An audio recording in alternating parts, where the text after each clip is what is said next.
sua semana? Como passamos? Todo mundo de boa? Espero que ninguém esteja com coronavírus. E vamos lá, vamos começar, né? A gente semana passada viu as Double H Questions e o Will, certo? Eu passei a explicaçãozinha pra vocês aqui, bonitinha. E passei um exercício para ser feito. Eu vou corrigir o exercício com vocês, tá? O que dá pra corrigir todo mundo junto. O exercício 1 era de respostas pessoais. Então aqui era sobre vocês mesmos, o que vocês achavam que ia acontecer com vocês no futuro, tá? Esse eu não posso corrigir junto porque não tem resposta certa. Mas, nem o 2, na verdade, que era sobre os seus futuros planos. Mas aqui, o exercício 3, a gente pode corrigir todo mundo junto, tá? Então, vamos lá. Eu apaguei a telinhazinha aqui para ir escrevendo e vocês irem vendo como é que foi montada a frase, tá? Primeira coisa que a gente tem que usar quando a gente tem frase com double H question é a própria double H question. Então, aqui na primeira frase, a primeira palavra é o when, ok? A segunda é o will.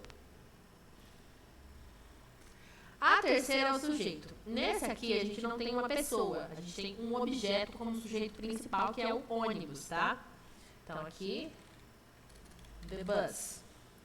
Depois, a gente vai colocar nosso verbo, que é o get. E, por último, a gente coloca o complemento. Ok? Então, when will the bus get here? Essa é a primeira resposta. Vamos para a segunda. Mesma lógica. Só que aqui a gente não tem uma double H question. Então a primeira coisa que a gente vai colocar é o will. A segunda coisa, sujeito, verbo, complemento.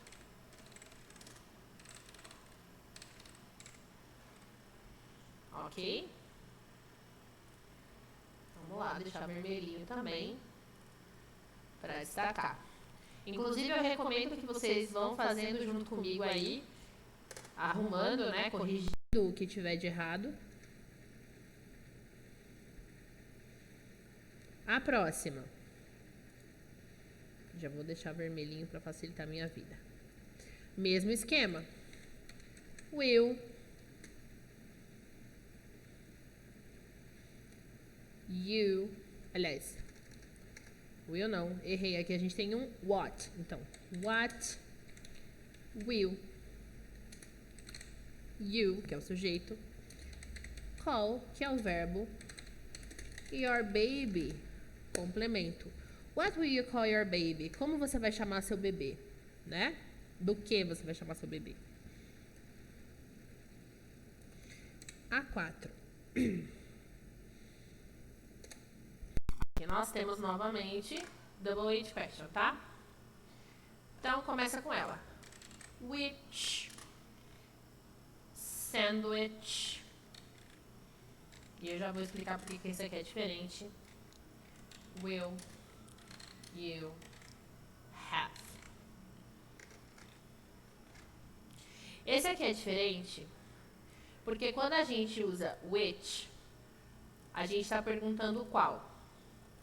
E aí a gente precisa especificar qual o que, né? Qual objeto. Então, por exemplo, eu poderia falar de qual cor. Which color will you have? Which place will you have? Which car will you have? Então, antes de perguntar qual ele vai ter, eu preciso saber qual objeto, né? Eu estou citando.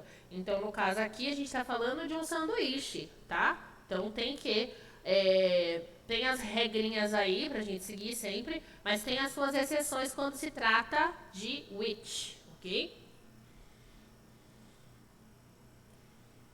Vamos para 5 aqui.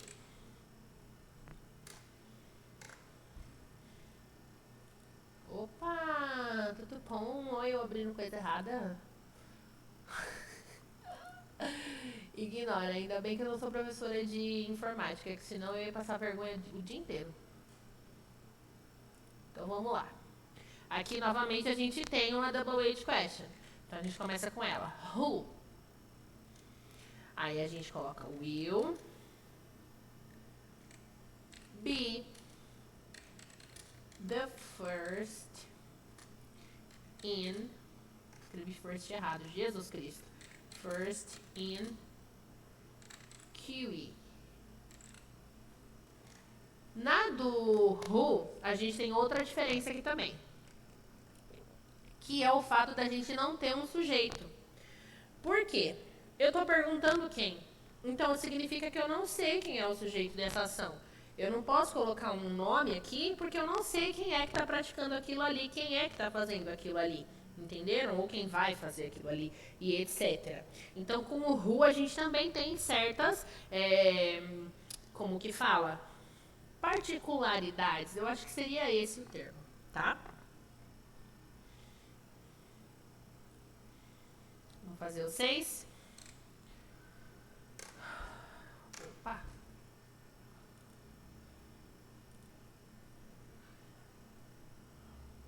Agora aqui. How will you find someone else? How will you find someone else? Como você vai encontrar mais alguém? Essa a gente seguiu o mesmo padrão, tá? Double H question, will, sujeito, verbo, complemento. Deixa eu ver aqui. Will.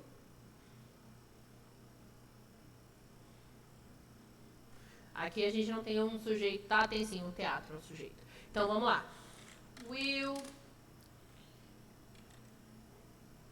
theater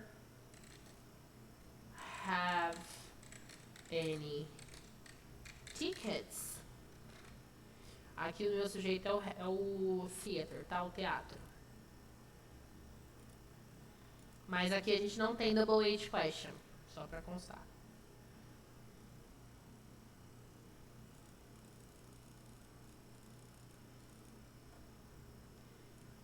Tá acabando a correção, eu já vou começar a explicar coisa nova, tá? Prometo pra vocês. Então aqui a gente tem double H question, tem where, certo? Então vamos lá. Where will we park? Where will we park? Essa tá bem fácil, porque só tem que double H question, will, sujeito e verbo. Não tem nem complemento, tá?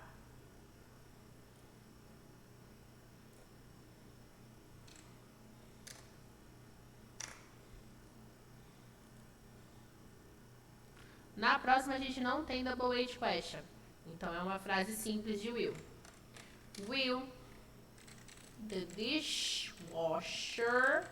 Dishwasher é máquina de lavar louça, tá? Nossa, gente, eu escrevi will com 2 C cedilhas, Jesus Cristo. Will the dishwasher, verbo finish, complemento soon.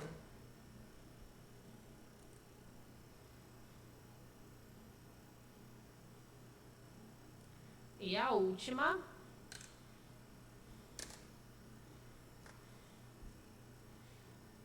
Vamos lá, colocar vermelhinho. Tenham paciência comigo, crianças. Estou me sentindo uma tia velha. Aqui a gente tem double H question. Então, why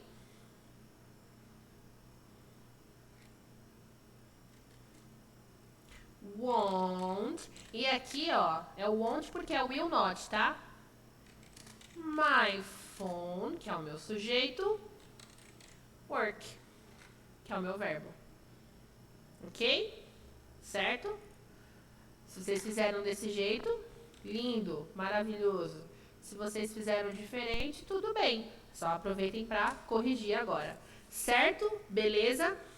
Muito bem. Agora a parte da correção tendo sido passada, Desce, negocinho desce, negocinho desce. Agora, a gente vai trabalhar duas coisas diferentes, tá?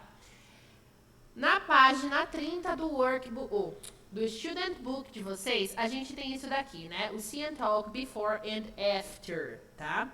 O que seria isso daqui, meus amores, meus bebês? Before e after significam literalmente, tá? Antes e depois. Então, o before você usa para falar coisas que você fez antes de outras, ou então que você vai fazer antes de outras. E o after, você fala sobre coisas que você fez depois de outras, ou vai fazer depois de outras, tá? O conceito é simples assim. Vou fazer ou fiz antes, vou fazer ou fiz depois, tá? É só isso, é bem simples. Aqui, a gente está trabalhando com o will, a gente está trabalhando com o future, né? Então, a gente está falando de coisas que vão ser feitas antes ou depois, de alguma outra especificamente. Aqui tem um rapazinho olhando no relógio, e a pergunta que tem ali do lado dele é: What will you do after class? What will you do after class? O que você vai fazer depois da aula? Aí, ele respondeu: I will go home. Então, o que ele vai fazer depois de ter tido a aula é ir para casa, tá? Aqui embaixo, a gente tem 6 frases, né? 6 perguntas para serem feitas. E embaixo as respostas já foram dadas. Vou dar a dica. Dica não, né? Vou falar para vocês o que tem que ser feito. Vocês vão completar essa pergunta com o quê? Com o will. O sujeito, né? Aqui no caso, como não tem algumas um sujeito específico, coloca todas como you, como todas, se você estivesse falando direto com a pessoa, tá? E aí você vai olhar na foto o que ele tá fazendo. Ou o que ele vai fazer, entenderam? E aí vocês criam uma pergunta. Por exemplo, ó, tem um casal sentado ali, e eles estão, acho que comendo, alguma coisa do gênero, né? E na resposta tá falando, I'll do the dishes before leaving home. Então eles vão, né? A pessoa vai lavar a louça antes de sair de casa. Então você pode perguntar o que você vai fazer antes de sair de casa. Ficaria, What will you do before leaving home? E aí a resposta tá lá já. I will do the dishes e tá? É bem bobinho, bem facinho. Nesse daqui, eu não vou dizer para vocês que só tem uma resposta possível, porque vocês podem desenvolver a pergunta de maneiras diferentes e todas elas funcionarem, né? Se encontrarem e funcionarem ali. Então, esse daqui, eu não vou corrigir em vídeo na semana que vem, esse eu vou corrigir o de cada um, tá bom? Só para deixar isso muito claro. É muito facinho, são só essas 6 frases aqui. Estava bebendo água, sorry. E depois a gente vai fazer outra coisa.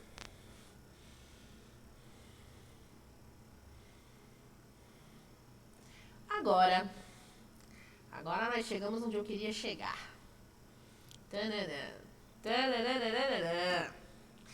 O must, mon amour. O must. O que seria isso aí, gente? A gente já viu o must, inclusive, tá? Mas, assim, não custa nada relembrar, né?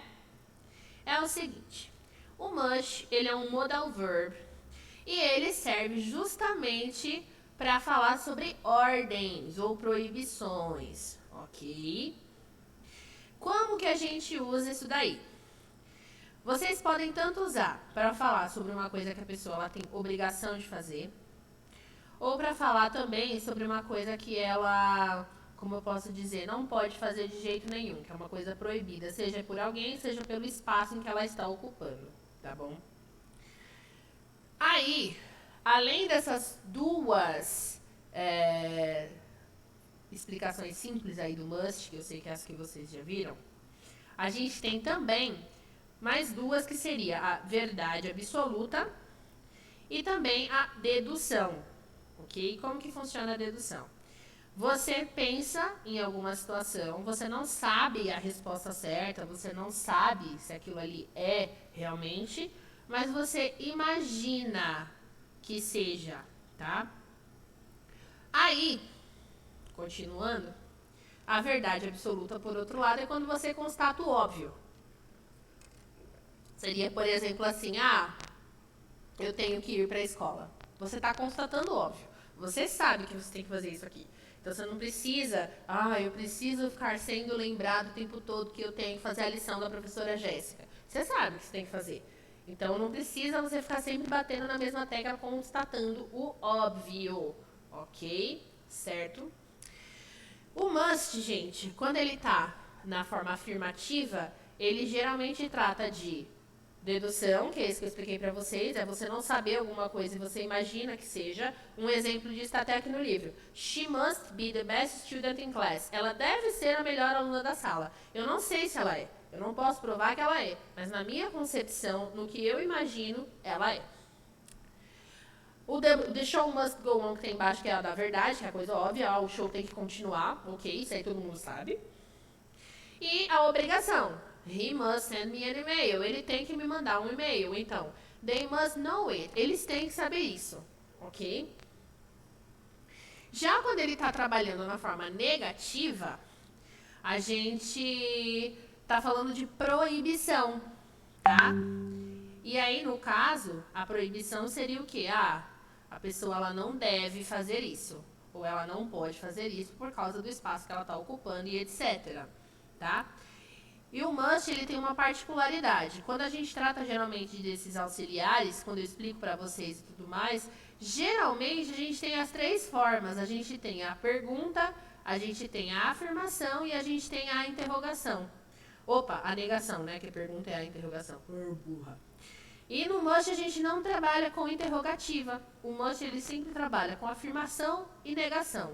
Interrogativa, gente, raramente você vai encontrar. Porque não é o foco dele, não é para isso que ele serve, não é para isso que ele foi criado, ok? Então ele vai sempre ser realmente assim, como diz, ele vai ser sempre isso aqui que eu falei. Pronto, porque minha cabeça falhou agora e agora eu não consegui lembrar uma palavra, uma expressão correta para falar para vocês, tá? Muito bem, desci demais, eu acho. Não, subi, travou. Subi. Eita, nós. Tá, tô no must de novo. Agora vai. Aqui eu vou deixar esse exercício para vocês, tá? Eu vou mandar, inclusive, esse arquivo para vocês do must, tá bom? Vocês vão colocar aqui nessas linhas, qual que é o verbo correto para cada uma dessas frases que tem aqui e vão colocar o must. Tá? Lembrando que, qual que é a situação aqui? Você está indo para a escola de idiomas amanhã de manhã. O que você deve e o que você não deve fazer? Use os verbos que estão na caixa. Então, vocês vão olhar a situação e aí vocês vão decidir se é uma coisa que vocês devem fazer ou uma coisa que vocês não devem fazer como preparação para ir para a aula amanhã de manhã. Certo? Essa parte aqui não precisa se preocupar que eu vou mandar para vocês o documento, igual eu mandei na semana passada, para vocês responderem o exercício. Beleza? Eu espero que vocês tenham entendido. Ignorem a minha doideira, porque tô com fome, tá, crianças? Tô com fome e grávida com fome não fala coisa com coisa. E aí, na semana que vem, a gente corrige esse exercício aqui juntos. Beleza? Espero que vocês tenham entendido, que vocês tenham gostado. E see you next class. Bye, bye.